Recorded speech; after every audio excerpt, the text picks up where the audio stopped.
Now let's start with power of alphabet. So power of alphabet is denoted like this, sigma power n.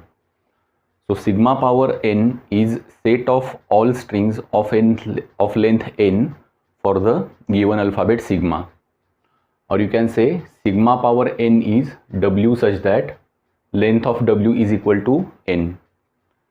Now let's take one example. Alphabet sigma contains two symbols a and b. So sigma power 0 is set of all strings of length 0.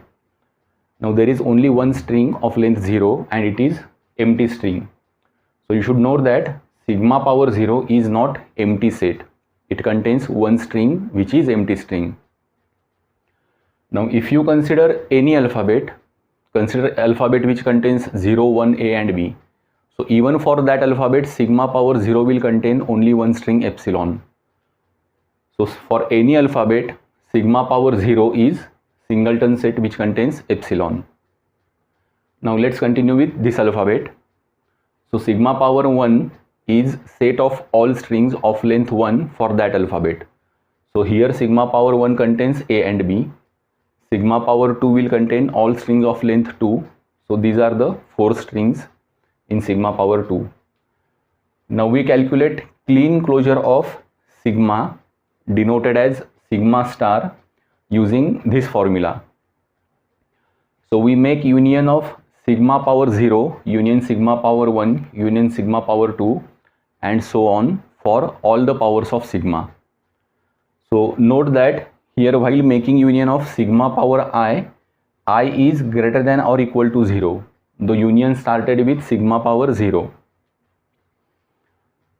So sigma star will contain epsilon a, b, a, b and so on. So while making the union, what we are doing is making union of all the strings of all the possible lengths. So sigma star contains all strings of all lengths for given sigma. That's why sigma star contains all the strings over given alphabet sigma. Now language is set of string over given alphabet and sigma star contains all the strings over given alphabet. That's why for any language L over given alphabet sigma, language L is subset of sigma star. For any language L over sigma, L is subset of sigma star. So this is one important formula. Now for clean closure of sigma, while making union of powers of alphabet, we start with sigma 0. So here union of sigma power I for I greater than or equal to 0. Now for positive closure, sigma plus positive closure of the alphabet, we will make union of all the powers of sigma power I such that I greater than 0. So in positive closure, we do not consider sigma power 0. We start union with sigma power 1. So positive closure of sigma or sigma plus is sigma 1 union sigma 2 union sigma 3 and so on for all the powers of sigma.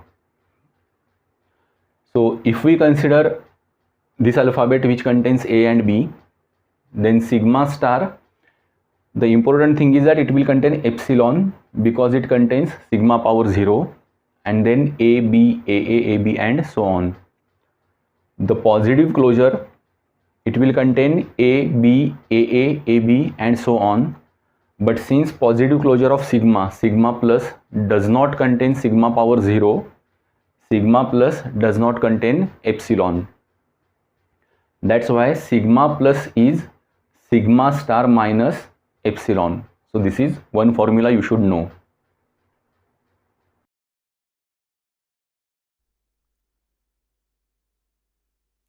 Do not ignore the notes. You will understand some points easily if you go through the notes.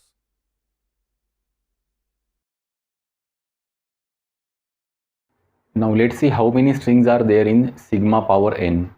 So this formula is required for solving problems in GATE exam many times. That's why we are particularly looking at this formula. Now if you consider alphabet which contains a and b, sigma power 0, it contains only one string. So number of strings in sigma power 0 is 1, that is 2 power 0. Sigma power 1 contains 2 strings. So number of strings in sigma power 1 is 2 power 1. Sigma power 2 contains 4 strings, 2 power 2. Now let's consider alphabet which contains 3 symbols A, B and C, and we want to calculate how many strings are there in sigma power 5.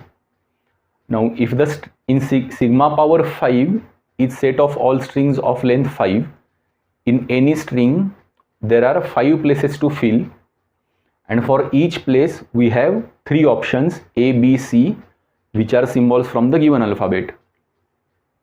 So number of strings will be 3 into 3 into 3 into 3 into 3, which will be 3 power 5. Number of strings in sigma power 5 will be 3 power 5 because there are 3 symbols in the given alphabet. So if in the given alphabet there are k symbols, if in given alphabet there are k symbols, then number of strings in sigma power n will be k power n. Number of strings in sigma power n will be k power n, and this formula will be useful in solving problems in GATE exam.